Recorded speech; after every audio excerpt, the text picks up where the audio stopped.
Hey everyone, welcome back. So in this clip, we'd like to address the values of the fuel, which is a very important, content details of the fluid container. So I would like to begin with the value of the fuel scale, and we would like to keep it to the 1 as a default. We like to play around with the value of the reaction speed, that is, it's the state of reaction, how fast the overall fuel will going to get started burning inside the fluid container. And there's one interesting thing is that fuel also works in conjunction with the temperature, because fuel mixes itself with the density. It gets itself to the burning with respect to the temperature. We obviously need to have a higher value of the temperature to burn the fuel.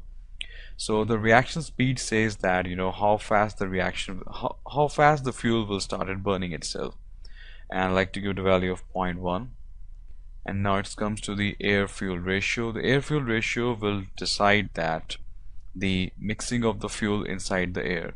So for the explosion kind of a stuff, we like to give it a value of 8. Technically, value of 15 or 16 is also quite good. All right.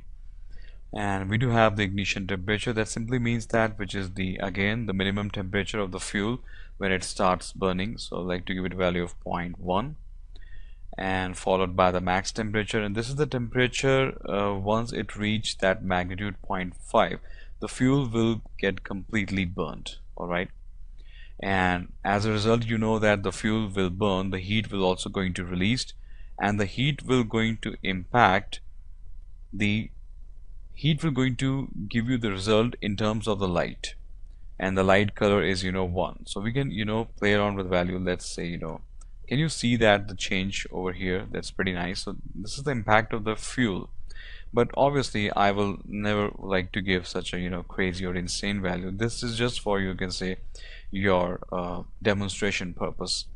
So it means that the fuel values are present, and this is the impact of the fuel.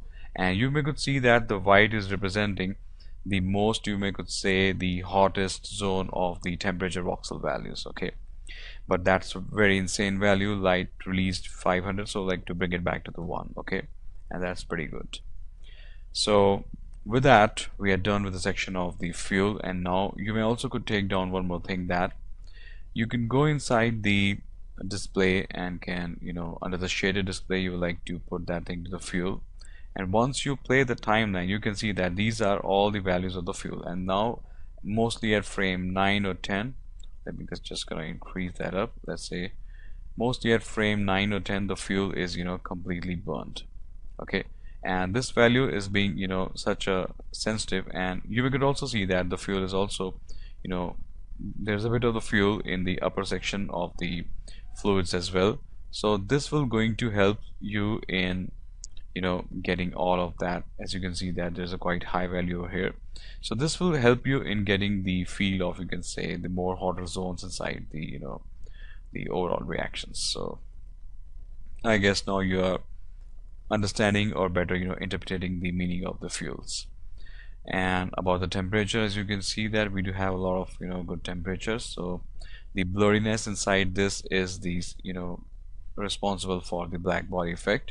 If you're going to increase now the value of the diffusion, let's say 0.1, and then again I would like to play, you may see that there is now more blur inside the zones of the temperature. So that's also very important. That's very important. So again, I like to put that to the as render, and that's very neat and clean. So now you can see that how these small values, they do have a very larger or bigger impact upon the, you can say, the overall motion or the behavior of the fluids.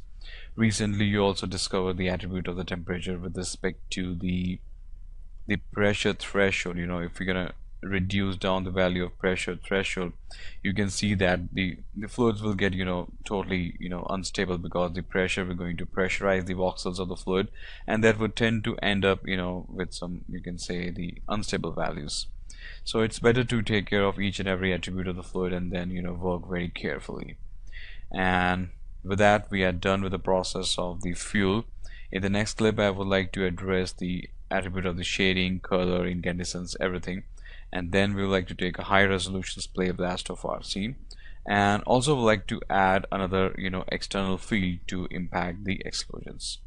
Alright, so let's get started with the next clip.